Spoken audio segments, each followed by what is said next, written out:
time for Pens and Pencils on FranLab. Hey, it's Fran at the drafting table again, and I've been doing a lot of videos lately about flares, and certainly for me and most of my generation in America, the flare was the first fiber-tipped writing pen that you probably were exposed to. I certainly had the flare as the first that I ever used as far as felt tip pens, but it was not the first felt tip writer. The magic marker goes back to the 1950s, and the magic markers were made, for art stuff and for kids.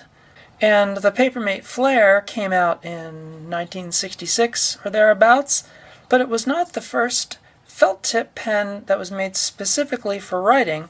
Now that went to a company in Japan, the Tokyo Stationery Company, which later became Pentel, and they made this. This is the Pentel Sign pen, and they still make them in the same form factor.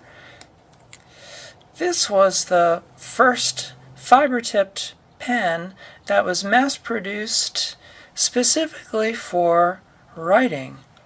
And it's very interesting.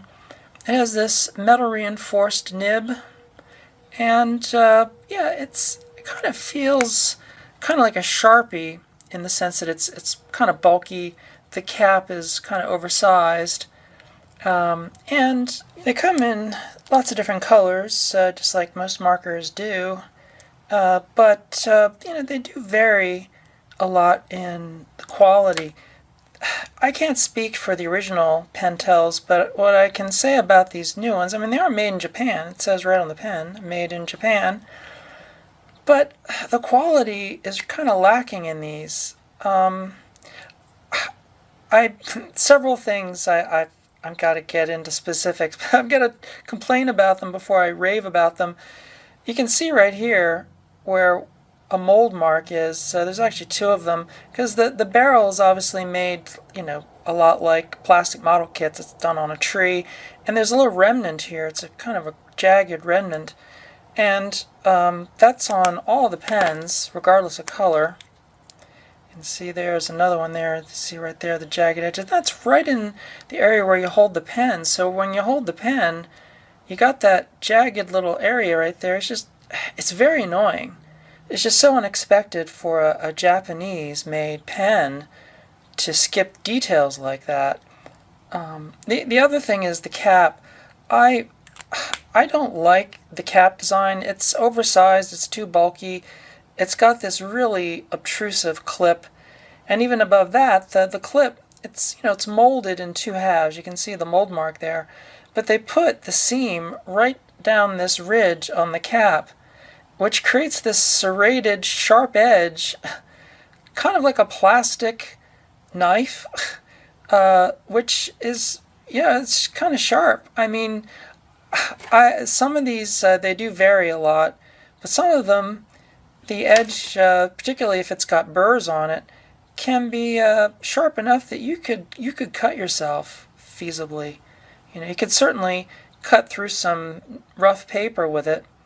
It's just a bad design to have a sharp edge on a pen, and to have the mold marks. It's just substandard. Japanese pens are, for the most part, perfectly designed, perfectly executed.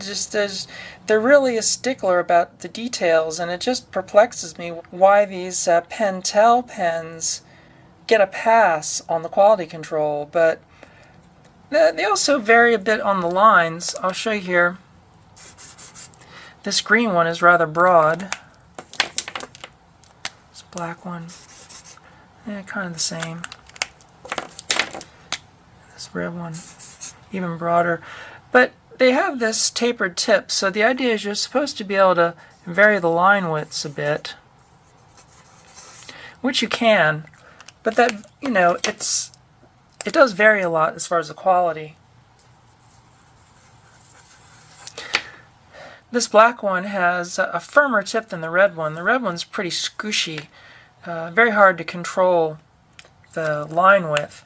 But the idea of the sign pen was that you were supposed to have this tapered nib to be able to sign your name with a dynamic line width, to have the variable line width. I think, these really don't do a good job of that. Like I said, I can't speak for the ones that were made in the 60s, but these are, rather Sharpie-like and don't really give you the line width variation. But they do make a version of the sign pen today, which I do like very much. This is the brush sign pen. Yes, these are brush pens made in the sign pen form factor, and they look just the same, just about, but they have a fiber brush tip, and these I really, really like a lot. They have the real dynamic line. You can really get fine, and they have a great feel. They don't feel felty. They have a very smooth, really like a fountain pen-like feel to them. And I've been using these brush pen versions for, a couple weeks now, and I really like them. Yeah, but the brush pen is really the way to go. Now, calling it a brush pen is sort of a misnomer because I have a lot of brush pens, like real fine Japanese brush pens, such as this one. This is a really great, very high quality Japanese brush pen. You can see it comes to like a pinpoint. This has amazing line definition. You can really go broad, you can really go fine. And it requires an extreme amount of z-axis control. So in order to get the finest line, you really have to just barely touch. Actually, I can't write with this because there's no feedback at all. You can't feel the brush touching the paper, whereas this Pentel, you can definitely feel it. It's a rigid tip. It's not like that other brush. You can feel when it makes contact, so you actually do have the feedback. And with a very light touch, you can get a broader line or a finer line. It really does give you the feedback control. It's not like an actual brush in the traditional sense, but these are very good and very useful for writing.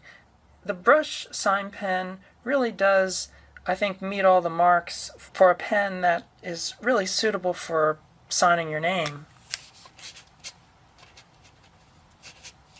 Yeah. But honestly, I've been looking for a pen kind of like this for a long time in like a carry pen. So, but the thing is, although I like the tip, I don't like the form factor. I don't really like the design of the pen overall. What I really want, and what I have not yet been able to find, is an executive pen like this. This is a Cross. This is a Cross Select-A-Tip executive pen. It's very heavy. It's got like solid brass, nickel-plated hardware. It's got heft to it. It's not cheap feeling. And it's very elegantly designed. It's really a fine pen, and I bought it because the Select-A-Tip allows you to change out the cartridge, and although almost all the cartridges are ballpoints, they do make this this fine line porous tip, which is a felt tip, but it is a very, very fine line. Too fine actually for writing, which is the problem. In fact, because this is such a fine liner, I really rarely ever use it because I don't really write with a fine line pen. I like a medium point for writing, and it's very frustrating. What I really would want is a tip like this in the brush pen, a tip like that in a pen like that. I really want this nib on this pen to be my carry pen. That's really what I've been looking for, and I just can't get it together. Why doesn't Cross make a medium tip? I don't know why, but that's my dream, still unfulfilled. I do like the way that the brush sign pen feels, and I wish I could get a brush sign pen in an executive type pen body like this. I wish I could get it together, but I just can't. Anyway, that's it for this one. Thanks for watching. Thanks too to everyone down on the Patreon, making all these videos possible. Thank you, thank you, thank you. Everybody on Patreon. I don't know what I'd do without you. And yeah, you know, I'll be back doing something else, probably in the lab, but you never know where I'm gonna be. But I'll be there pretty soon. Bye!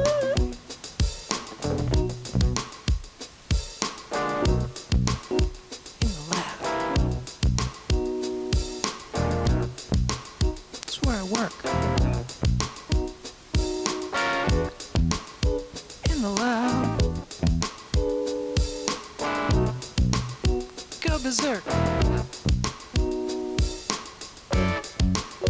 in my lab. It's where I work.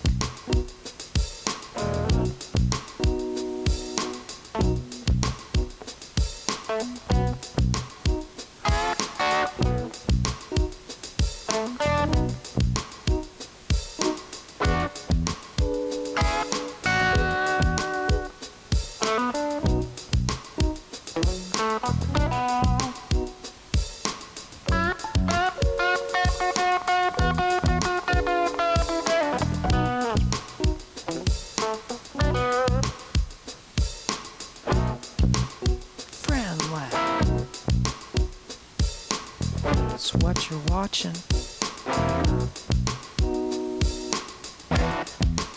Friend Lab.